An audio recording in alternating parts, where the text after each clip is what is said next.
Hi, it's Liz Eden. Let's have a look at making histograms. So a histogram is a summary graph, but specifically for continuous data.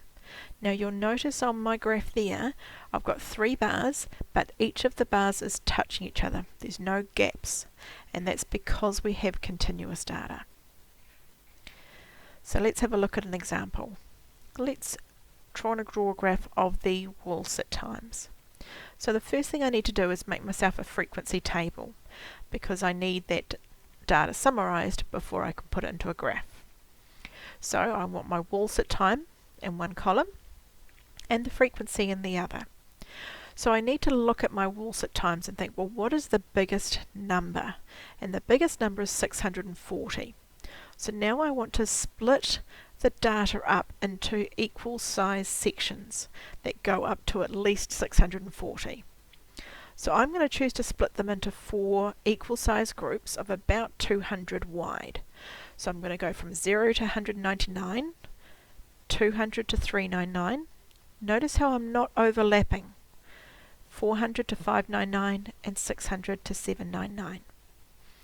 Now that I have my categories, I'm going to see how many pieces of data fit in each. So I've got my 114 there, so that is the only number in that first category between 0 and 199.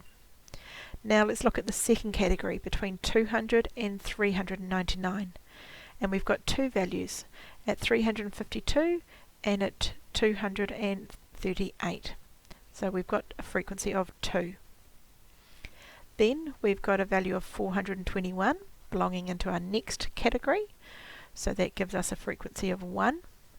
And our last value is 640, which gives us a frequency of 1 in the 600 to 799 category.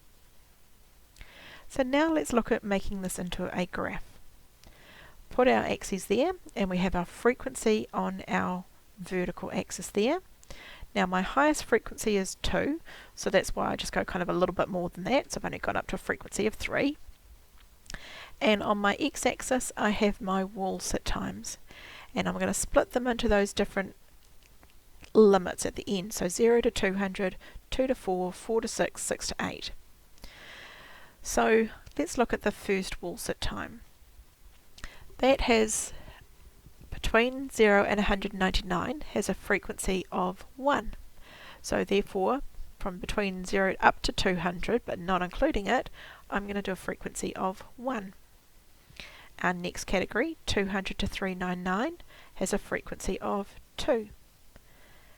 Our third category, frequency of 1, and our fourth category, a frequency of 1. And so that is a histogram of the data. Put a title at the top, and thanks very much for watching.